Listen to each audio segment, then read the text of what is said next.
Guys, my overall, let me tell you my summary insight. The insight is if you are competing on operational excellence or a business model, then you would go for a bias for action. If you're competing on strategy, then you will go for a bias for choices. This is the message. Let me now elaborate. If you're competing on operational excellence, for example, Japanese companies were known for their operational excellence. For example, Toyota, right? So many Kaizen, continuous improvement, quality, total quality management, so many innovations on the quality or on the operations side came from the Japanese companies. So here, if you're competing on operations, your competitors can also copy your operational techniques or your hacks. They can poach people who know about all those hacks and it's copyable. So then the only way for you to do better than the competitor, you cannot continuously hope to create new hacks, new operational, discover new operational tactics. So the only way you can hope to compete is just by execution, just by executing perfectly better and better. So the need is for bias for action. Similarly, if you are competing on a business model, for example, today, Uber, Ola, Amazon, Flipkart, they're all business models. They're mainly competing on the business model. They don't have, so for example, Amazon does not look different from a Flipkart.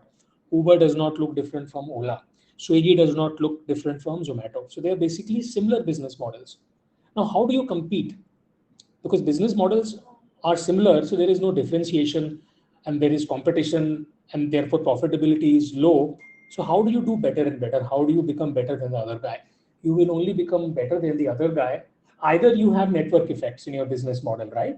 But we have seen that network effects are not, it's not every company is like WhatsApp or Facebook, right? Especially Swiggy, Zomato, I don't think there are network effects, especially on double-sided platforms. Very difficult. On one-sided platforms like WhatsApp and Facebook, network effects are easy, but on double-sided, where you have drivers on one side and passengers on one side, difficult, or maybe not even possible, right?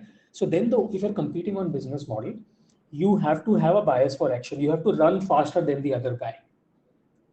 So that is why I am saying if you're competing on operations, if you're competing on business model, then bias for action.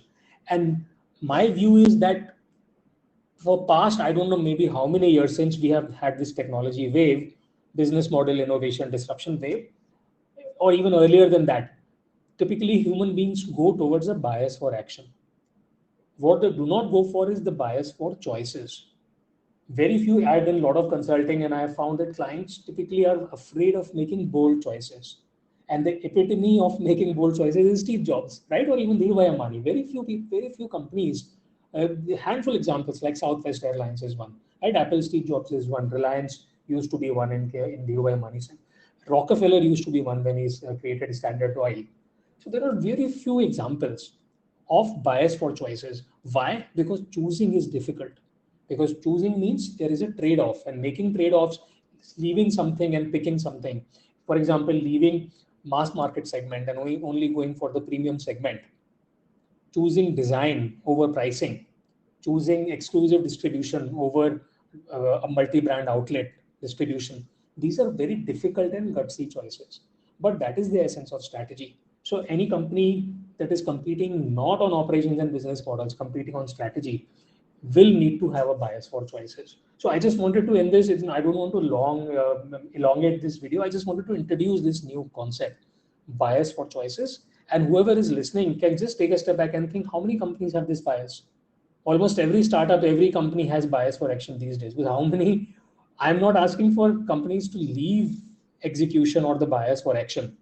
I'm not asking to compromise on action, but I'm saying the choosing part, making the choices part is nowhere to be seen. How many, just think of in your companies, how many times do you see senior leadership making trade-offs, making tough choices like Steve Jobs used to do, right? Rockefeller used to do in Standard Oil example. I'll give that example later on, but I don't see that. In my consulting, I've seen clients are afraid of making choices. So I just wanted to leave this, create this folder in the minds of the listeners that bias for choices is also a useful thing.